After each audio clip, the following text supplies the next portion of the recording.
Yashodanandana Braja Jana Ranjana Yashodanandana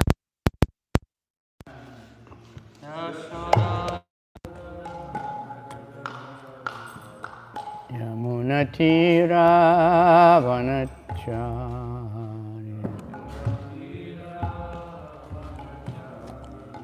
Yamunatira Vanachari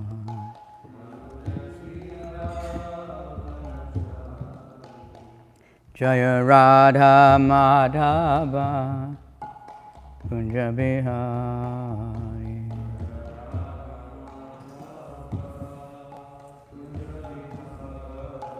Jaya Radha Madhava Kunja Bihari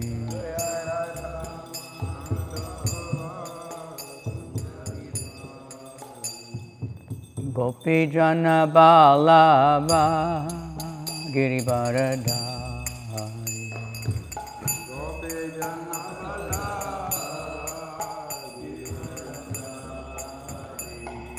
Gopi Jana Balava Girivaradhari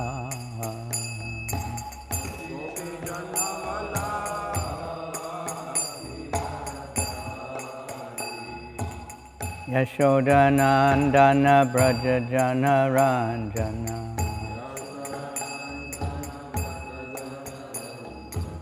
Yashodanandana Braja Jana Ranjana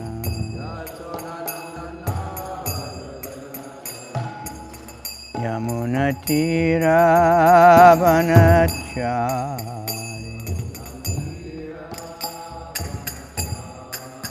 Yamunatira Vanachari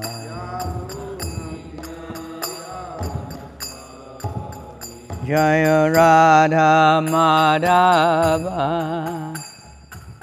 Kunja Bihari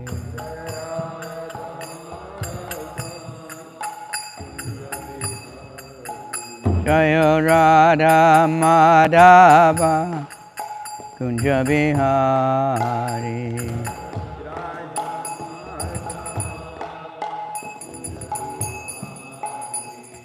Gopi Jana Balava Girivaradhari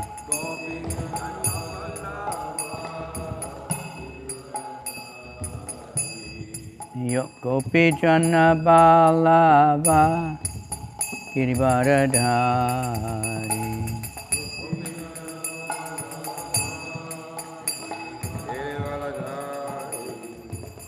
Yashodanandana Braja Jana Ranjana Yashodanandana Braja Jana Ranjana Yamunatira Vanachari Yamunatira Vanachari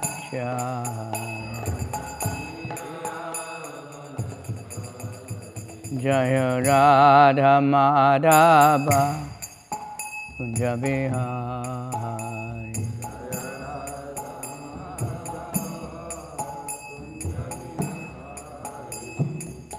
Srimad Bhagavatam ki jai. Tambeda Bhakta Vrinda ki jai. Gaur Premanandi Hari Hari Hari Bol. So is this bookmark in the right place? Verse number 16.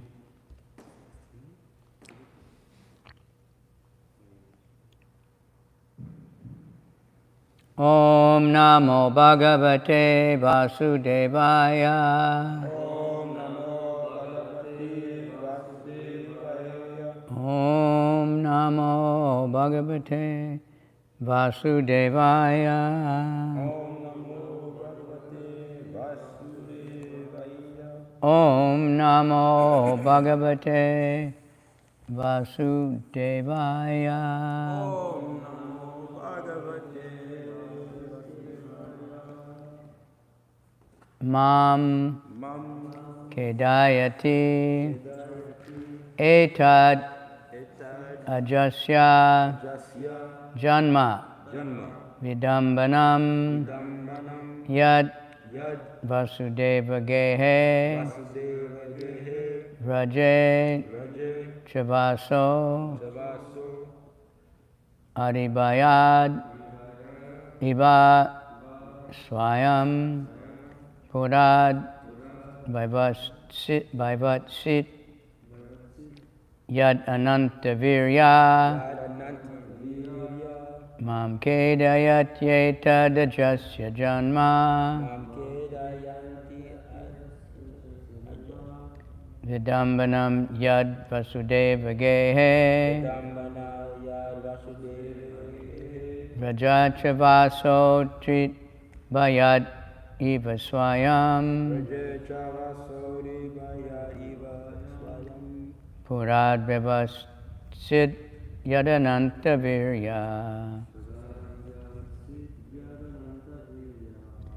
Mam Kedayat Yetadajasya Janma Mam Kedayati Adashanma Vidambanam Yad Vasudeva Gehe Dambanam Yad Vasudeva Gehe Raje Chavasori Bayad Eva Swayam Raje Chavasori Bayad Eva Swayam Purad Vivatsit Yadananta Virya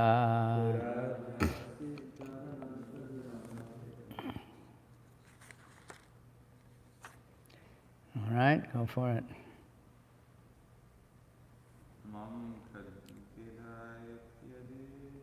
Jasya Janma Mam Kedayat Jasya Janma Vidambanam Yad Vasudeva Gehe Vidambaram Yat Vasudeva Gehe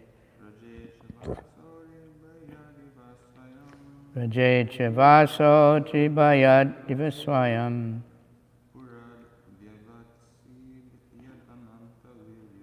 Purad Vyavasid Yadananta Virya Purad Vyavasit Yadananta Virya Mam Kedayati Etad Jasya Janma Mam Kedayat Yaitad Ajasya Janma Vidambanam Yad Vasudeva Gehe Vidambanam Yad Vasudeva Gehe Rajacha Vasori Gaya Iva Swayam Raje Chavaso Tribayad Eva Swayam Purad Viya Vatsid Yat Ananta Virya Purad Vyavasit Yadananta Virya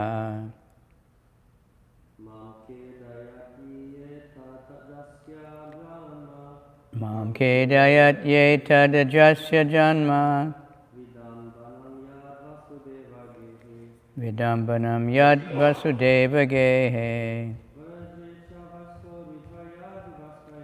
Raje Chavasoti Bayad Eva Swayam Purad Vyavasit Yadananta Virya. Any Mataji? No. Mam, to me, Kedayanti, gives me distress. Etat, this, Ajasya, of the unborn, Janma, birth, Vidambanan, bewildering, Yat, that, Vasudeva Gehe, in the house of Vasudeva, Vraje, in Vrindavan, Cha, also, Vara, Vasa, in habitation. Adi, enemy. Bayat, because of fear. Na, Eva, as if. Swayam, himself. Purat, from Mathura Puri. Vyavatsit, fled. Ya, one who is. Anantavirya, unlimitedly powerful. Translation: when I think of Lord Krishna, how he was born in the prison house of Vasudeva, although he was unborn, how he went away from his father's protection to Vraja and lived there incognito out of fear of the enemy, and how, although unlimitedly powerful, he fled from Mathura in fear. All these bewildering incidents give me distress. Purport by His Divine Grace, A.C. Bhaktivedanta Swami Prabhupada. Maybe we can clear up the bewilderment. Because Lord Krishna is the original person from whom everything and everyone is emanated, aham sarvasya prabhava. Bhagavad Gita 10.8. Janmadyasyayataha. Srimad Bhagavatam 1.1.1. Vedanta Sutra 1.1.2. Nothing can be equal to or greater than him. The Lord is supremely perfect, and whenever he enacts his transcendently pastimes as a son, a rival, as an object of enmity, he plays the part so perfectly that even pure devotees like Uddhava are bewildered. For example, Uddhava know perfectly well that Lord Krishna is eternally existent and can neither die nor disappear for good. Yet he lamented for Lord Krishna. All these events are perfect arrangements to give perfection to his supreme glories. It is for enjoyment's sake. When a father plays with his little son and the father lies down on the floor as if defeated by the son, it is just to give the little son pleasure and nothing more. Because the Lord is all-powerful, it is possible for him to adjust opposites, such as birth and no birth, power and defeat, fear and fearlessness.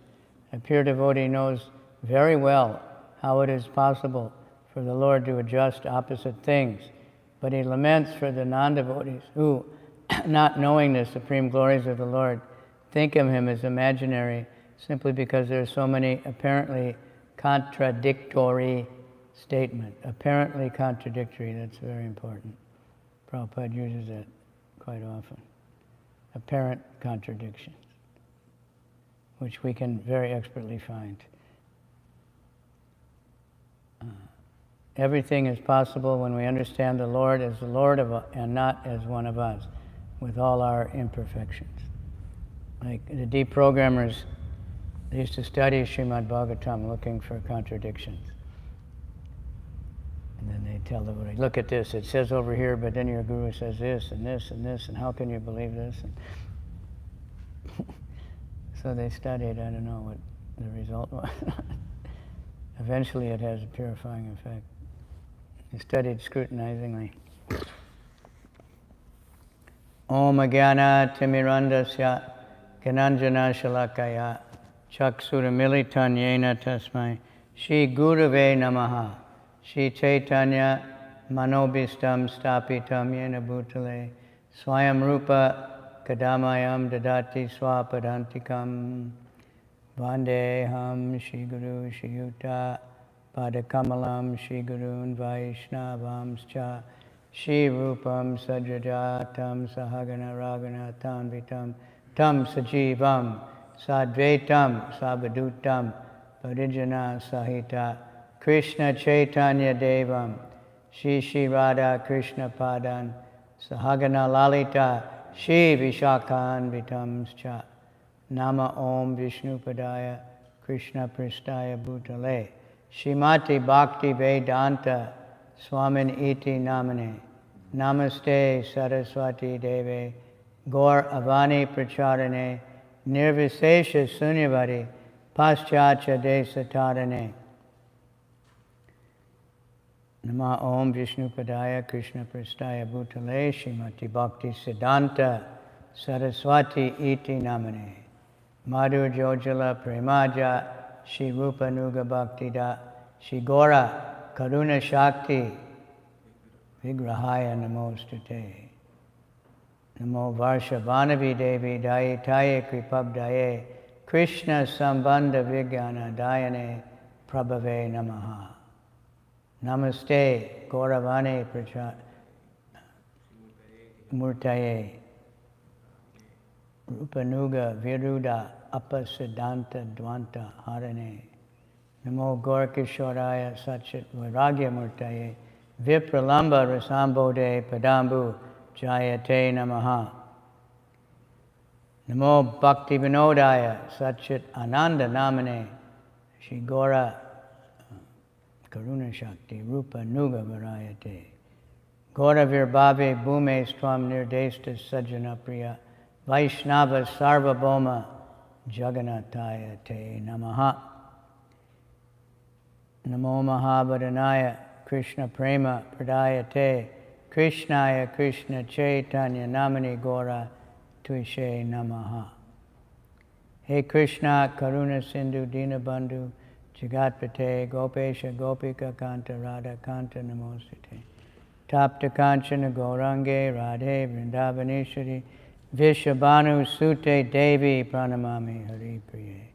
Idam Bhagavatam Nama Purana Brahma Samhitam Uttama Shloka Charitam Chikara Bhagavan Rishi Nishreyasaya Lokasya Dhanyam Shastayanam Mahat.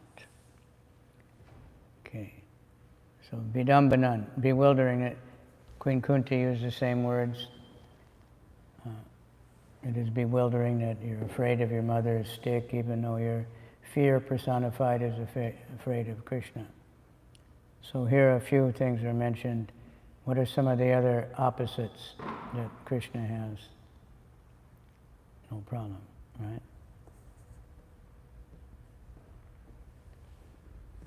He's the biggest and the smallest. He walks, but he has no legs. Yeah, He's the oldest of the oldest, but he's a fresh youth. right, and on and on and on. So materialists, especially scientists, they just think that's total imagination. It can't possibly be, because they have no idea of the soul. And if we say things like that, well, it's inconceivable, or it's that's Lord Chaitanya's main philosophical offering. He took from each of the sampradayas a couple of main things, but he perfected everything with this achintya beta beta tattva. Inconceivably, achintya, beta abeda, the same and different. So that's Krishna. So that answers so many questions that people will ask, and devotees ask a lot, because they start thinking, when they start to actually hear about Krishna. So a scientist will say, well, that's the cop-out. That's because you don't know. You can't explain it. But actually, that's the explanation. They can't understand that. They just think, how can something be the biggest and the smallest at the same time? Right? But that's Krishna. Everything is within Krishna, and he's within everything also. The first verses of chapter 9 of the Bhagavad Gita, go over that. How Krishna's here and there, and he's inside and outside. So this is what we have to accept. Can't say you can understand, but Krishna not to be understood. Krishna is to be served and loved, so people will love him. Kunti could perceive these things. It's bewildering. She was speaking on behalf of the people. They can't understand Krishna's appearance. And then she listed so many different reasons why Krishna appears, according to different people, and they're all true. But none of them maybe are the ultimate reason. She did say one that was quite close, that he came to revive the process of hearing and chanting, and even Krishna did that, and then he had to come again as Lord Chaitanya, because people still couldn't understand so much Bhagavad Gita had to be scholarly people now, they can't understand Bhagavad Gita, even though they memorize it, think they know so much about it, but they don't. So he's born, but he's the unborn, he's Aja. But so he's not really born, but we have Janmashtami coming up. So we say that's Krishna's birthday, But it's not exactly birthday like our birthday, where we were, by karma, put into a certain man and then put into a certain woman and then born in a certain place at a certain time. We didn't just decide to just appear. Krishna just appears. He's everywhere already. So when he took so-called birth in the prison house, we don't know exactly but how big, but we know he was fully dressed as Vishnu with 4 symbols and beautiful hair and decorations and jewelry and all these things. He wasn't just a baby that you have to wash off right away and, and hold it. And, he didn't need that. But then he became like that for the satisfaction of his mother, because she was bewildered. And she thought different things, but she thought Kamsa would definitely try to kill, He saw this Vishnu, and she was thinking if he becomes a small baby, she could hide him somewhere and protect him. So she said, please. So he became an ordinary baby, but then he made all those arrangements that he could be taken to the house of Nanda Maharaj. So Vasudeva and Devaki, although they'd done all these tapasya for many lifetimes, and then especially the one lifetime, so they could have Krishna as their son, and they only got him for like a few minutes. And then they didn't see him again for 12 years or 15 years or something. So it's inconceivable. Like sometimes we hear about devotees having such a hard time, and in the material world everything's going all wrong, and I think try to, compared to Devaki or Kunti, it's not so bad,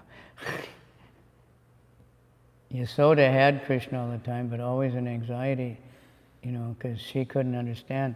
Even though they witnessed, they knew, they would remember. The other cowherd men, finally they started telling Nanda, this is not an ordinary child. It started listing off all these demons after he broke the trees, But Nanda Maharaj said, no, he's my child. I have to chastise him. It's my duty. He couldn't, and Yasoda, when she saw the universal form, and she just, no, that can't be. It must be hallucination. It can't, she just wanted, this is my baby. That's all she wanted, this pure love. And so Krishna perfectly plays the part of a baby. He's not like an actor. Of course, there are, I think,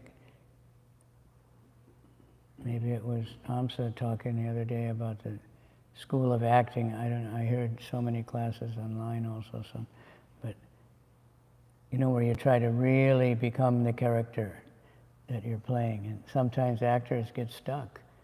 They don't know who they are. And that's why in Vedic culture that it says if someone is an actor, he should do whatever he can to get out of that profession. Now they're the most honored, and everybody's looking for what's their opinion, and which rehab center is the best or something. Which makeup artist is the best, and which plastic surgeon is the best. They can tell you. But because they do that, they never know who they really are. Like the one famous actor a few years ago, he killed himself, and to act really crazy in some role, he locked himself in a room for a month or something. just trying to go crazy, and he did. But he couldn't come, and he got a posthumous, what is it called, an Oscar or something, for his role of being a completely crazy guy. So the world is nuts. But Krishna really becomes a child, he really becomes a friend, he really becomes a cowherd boy, he really becomes the lover of the gopis. He's totally into it. And they're totally into it. They don't know. They're on an inconceivable platform, but Uddhava wasn't quite on that platform.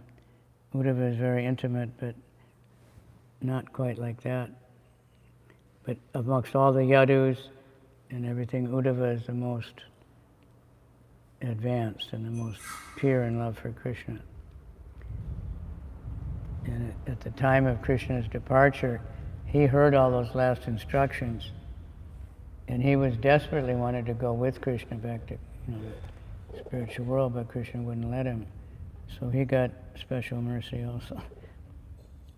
So Krishna here, it says he lived, Uddhava is thinking, he lived in fear of the enemy to go to Vrindavan. That's true in one sense, because he knew that, but he never exhibited fear, and he just kept killing all the demons that came to Vrindavan and giving great pleasure to all his friends. They just took it as loving sport. They had so much faith. Jai Govinda was saying the other day how they just walked into the mouth of Aghasura, this horrible big fangs, and they knew it was a big snake, and it was, the inside is totally poisonous. They have incredible power of digestion, and they just said, Krishna will protect us. Even Krishna was bewildered when he saw them walking in there, seeing how powerful is Maya. But they just walked in, and then Krishna did protect them, brought him back to life. So he's unlimitedly powerful. That Jarasandha attacked Mathura so many times, and Krishna went out of the city, and he, with a very small army, including Balaram, and defeated Jarasandha's 17 Aksohinis, which is the number of people on the battlefield of Kurukshetra. And they killed everyone except Jarasandha.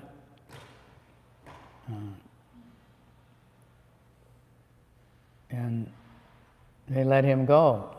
And Krishna was doing that because he knew Jarasandha would gather up another big army of demons and come back again, and that would save him the trouble of going all around finding the demons.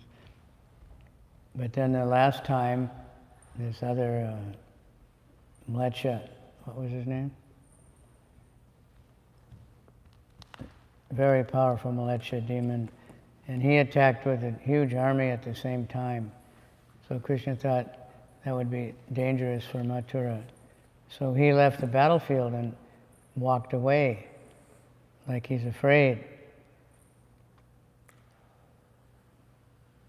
And Jarasandha thought he's afraid of me, even though he'd been defeated so many times. And demons have that, they just, no. His friends convinced him that was just a bad call by the referee or something. Actually, you won. Rukmi kept thinking I won,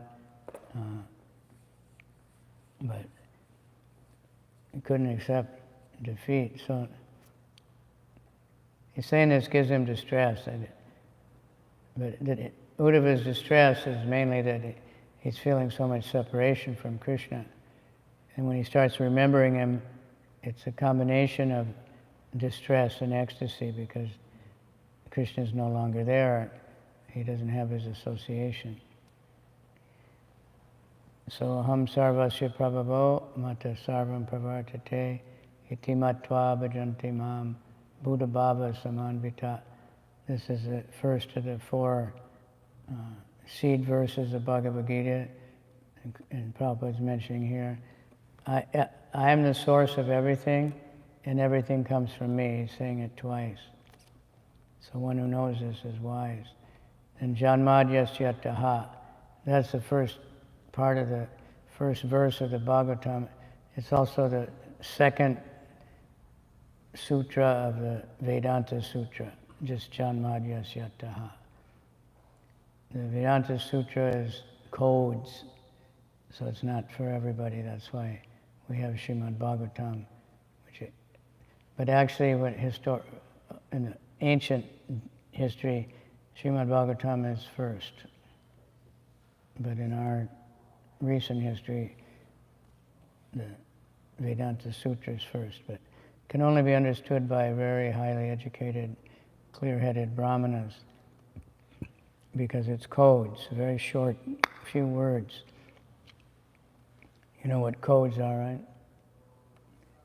Like the military uses to communicate. So you can hear maybe, but if they have a machine and it's very clear, okay, we're going to attack such and such place at such and such time. And so in wartime especially, they use a lot of codes, and then the other side has to try to figure out the codes. There's all kinds of stories of the war. Some genius guy, the Germans would put codes in the newspaper. But this one American guy was some kind of mathematical genius. He could read the newspaper and find out and understand their codes. So that's the kind of thing it takes to figure out the Brahma Sutra, Vedanta Sutra. But Srimad Bhagavatam is explaining much more, but even that we would have a lot of trouble if we just read the Bhagavatam without the commentary of Srila Prabhupada. That's what shines a light. That's what, makes it like the sunrise. Because when Krishna left, the sages were worried, what are we going to do now? What about knowledge? What about this and that? And then the Bhagavatam says, Punar Narko Sahodita. The Srimad Bhagavatam has arisen just like the sun to give light in this dense darkness of Kali Yuga. So we're trying to distribute these things, trying to give them out everywhere. And there are people who really appreciate. Yesterday we met many of them, but from all over the world. There were 2 Chinese here last night. They wanted Chinese Bhagavad Gita. They gave a very big donation, and they're really interested. So it doesn't matter what birth someone has, that's even bewildering to the,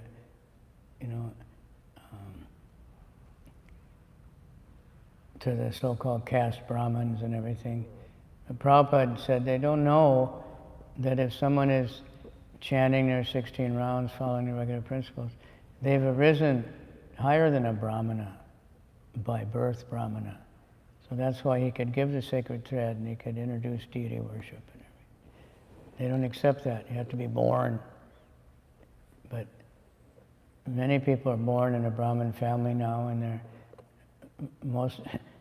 if you go in India, most of the businessmen, bankers, and then there's also ones just pulling in carts.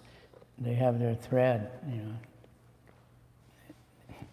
but they were born Brahmin, but they didn't have the qualities of a Brahmana. And there's many that are born in. Someone wrote a little article yesterday with giving the Vedic qualities of a Sudra. It's quite high qualification. None of us would qualify as a proper Sudra, totally submissive, not expecting anything, working very faithfully for the master without only food and shelter and many, many things. And we're coming from way below Sudra, but because of chanting the holy name, we become Brahminical. So nothing can be equal to or greater than Krishna.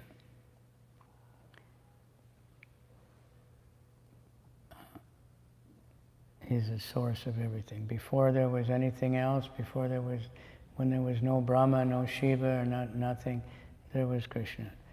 And during the time of the universe manifestation, there's Krishna. And after it's all finished, again, there'll be only Krishna. So when he has all these different pastimes, and it's bewildering, vidambanan. And that bewilderment is ecstatic for devotees, for us, to think about how wonderful Krishna is. And then Prabhupada gives an example how the father will, wrestle with the little boy and then depend to be defeated. It gives pleasure to the son. The father will become the servant, let the boy ride on his back like a horse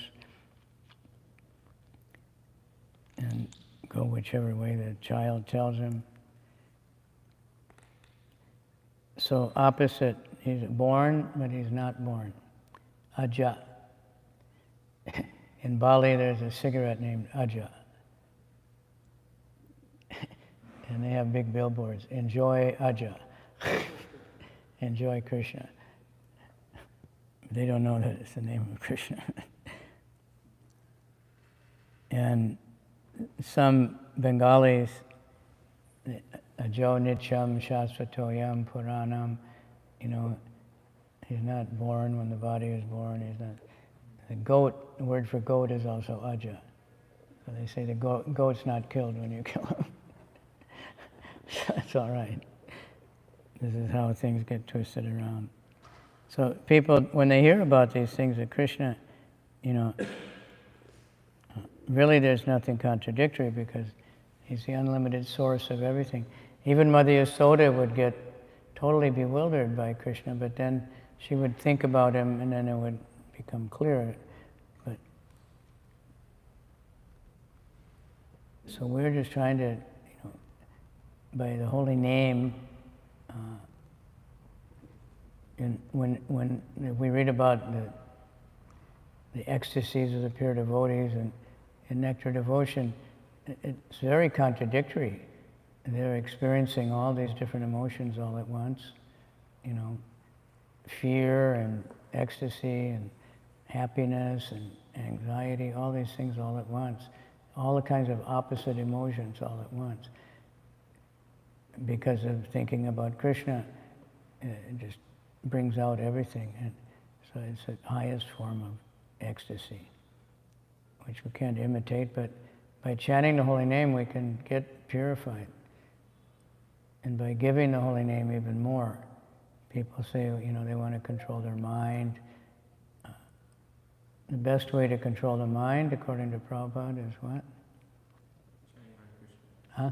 Chanting Hare Krishna. And not just chanting. Focus the mind on Lotus feet of Krishna. No. Focus on I mean, he might have said that also, but he said the best way to control the mind is to think about how to spread the holy name. Make plans.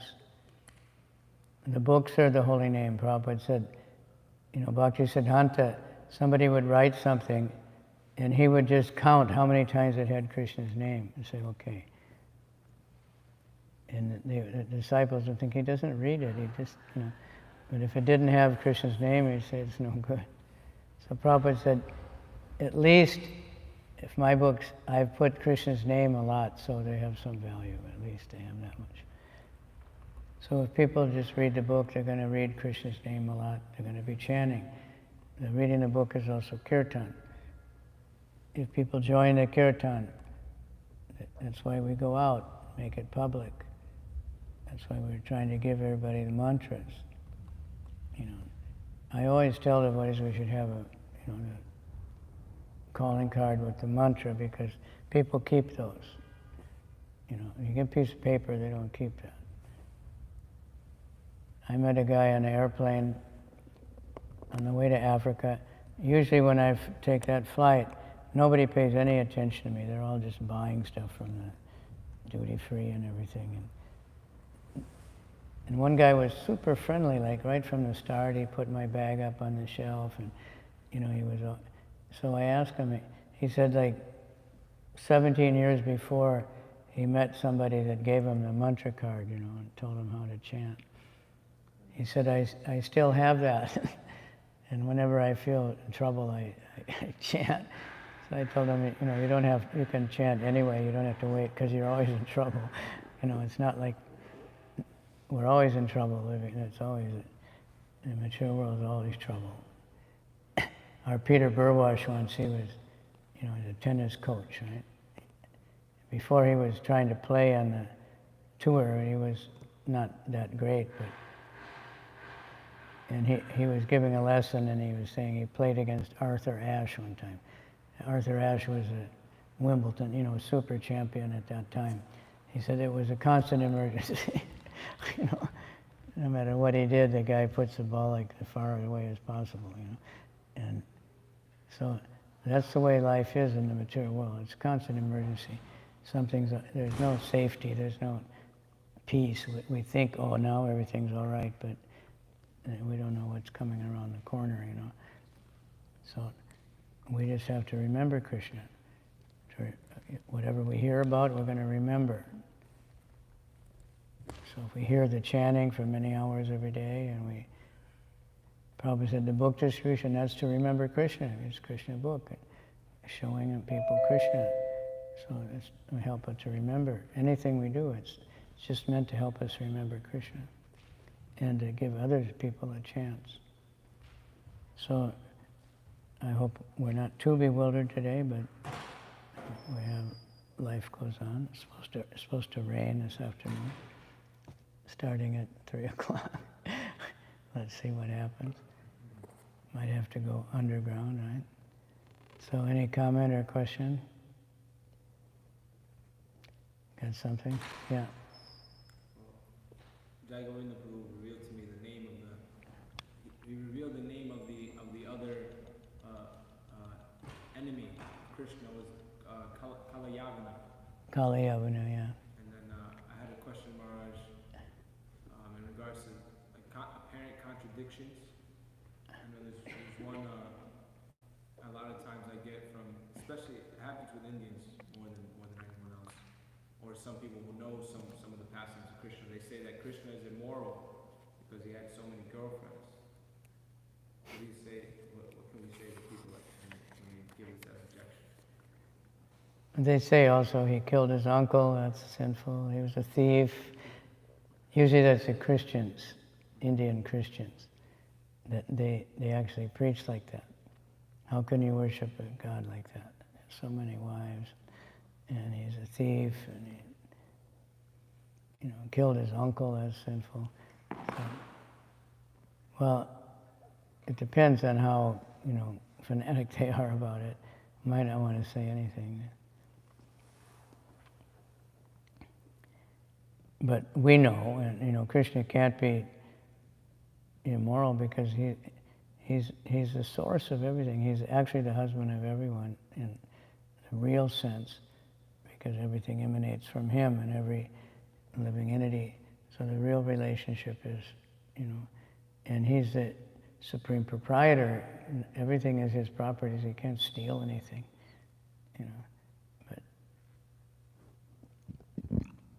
But if we encountered that in one time in India. I went to, I don't know, it was in Ahmedabad, but I guess it was, many of them were Christian, and they came up with that stuff really strongly, because that's how they've been taught. You have to worship. Jesus was perfectly righteous. So, like Ramchandra, he followed all the rules and regulations.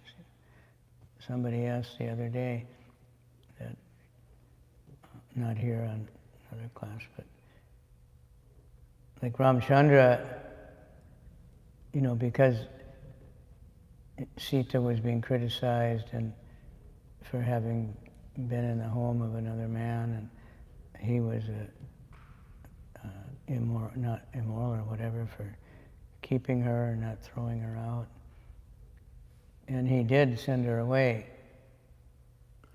because he was acting as the perfect king, and all this bad talk was a disturbance for the kingdom, and people were getting blasphemous and rejecting the king. And so, but then Krishna, he married 16,100 girls who were had been captured by that demon for a long time, right? So it seems like contradiction, but that's Krishna. He can do that. And he knew they were all pure, like Sita was pure. She'd been captured, but she never succumbed, you know. So, but Ramchandra, when he could have married more Sitas, he could have done anything. And when there was some yajna where, he needed a wife to sit with him, and they were telling him to get married again, and he wouldn't do it. He made a murti of Sita and sat next to her.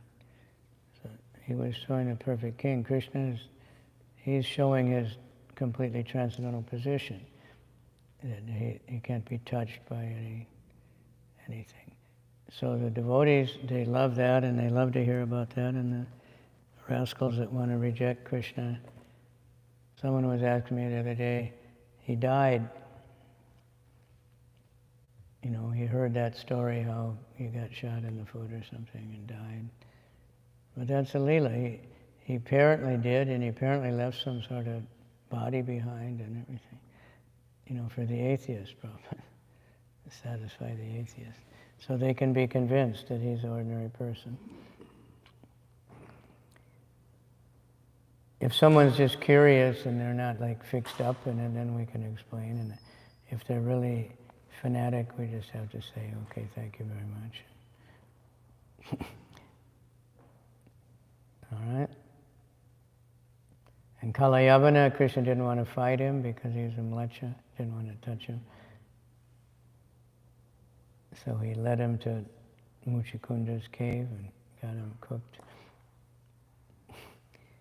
And Krishna was walking casually, and this very powerful demon was chasing him like anything, but he could never catch him.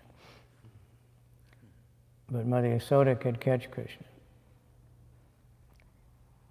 because of love.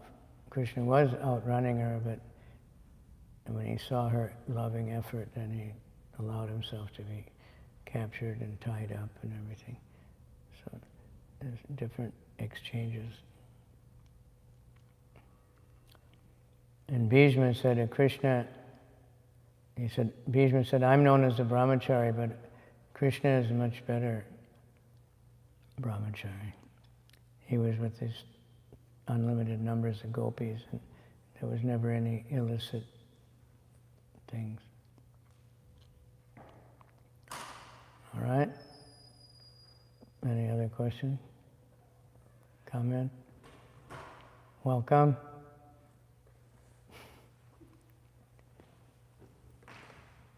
All right, we can stop, huh?